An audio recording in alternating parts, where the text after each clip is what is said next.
অহাকালি বৃহস্পতিবাৰ অৰ্থাৎ নগাঁও জিলাৰ যি ধিং অঞ্চলত এক নাৰকীয়ভাৱে যি এক মানে এক দুষ্কাৰ্য অৰ্থাৎ মানে এক যি ধৰ্ষণৰ নিচিনা দুষ্কাৰ্য সংঘটিত কৰিলে ইয়াক আমি উত্তৰ পূৰ্বাঞ্চল সংখ্যালঘু ছাত্ৰ সন্থান নেমছু আমি ধিক্কাৰ আৰু গৰিহণা জনাইছোঁ বিটিআৰ কমিটিৰ তৰফৰ পৰা আমি দাবী উত্থাপন কৰিছোঁ যাতে সেই নৰপিকাচ কেইজনক যাতে ফাষ্ট ট্ৰেক আদালতৰ জৰিয়তে তেখেতসকলক ফাঁচি দিয়ে ফাঁচিৰ কাৰণে আমি দাবী উত্থাপন কৰিছোঁ কিয়নো অসমৰ মাননীয় মুখ্যমন্ত্ৰী বিভিন্ন সময়ত কৈ থাকে যে অপৰাধীৰ লগত দয়া নাই ক্ষমা নাই নীতি গ্ৰহণ কৰে এইসকলৰ লগত আচলতে যাতে কোনো কাৰণতে আইনৰ জৰিয়তে যাতে কোনো ধৰণৰ সুৰুঙা ওলাই পেলাই যাতে দোষী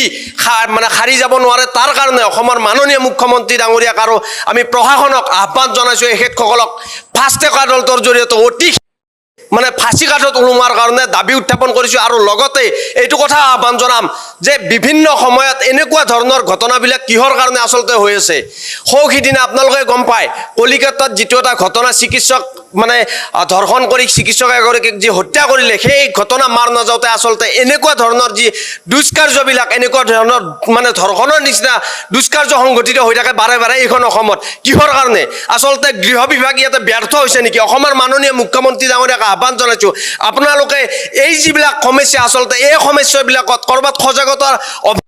সজাগতাৰ সৃষ্টি কৰিব লাগে নেকি তাৰ কাৰণে আমি অসমৰ মাননীয় মুখ্যমন্ত্ৰী আৰু লগতে আমাৰ অসম আৰক্ষীৰ ডিজিপি জিপি সিং ডাঙৰীয়াকো আহ্বান জনাইছোঁ যাতে প্ৰশাসন সষ্টম হৈ থাকে এই ক্ষেত্ৰতো বিভিন্ন ধৰণে যাতে যি সজাগতা সৃষ্টি কৰিব লাগে সেই সজাগতাসমূহ সৃষ্টি কৰি যাতে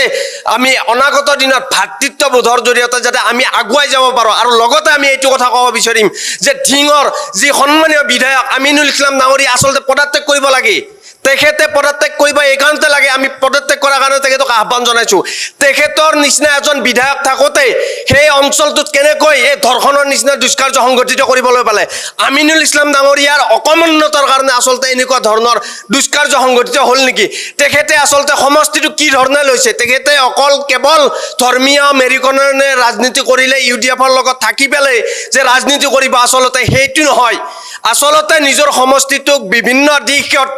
শিক্ষাৰ ক্ষেত্ৰত হওক আচলতে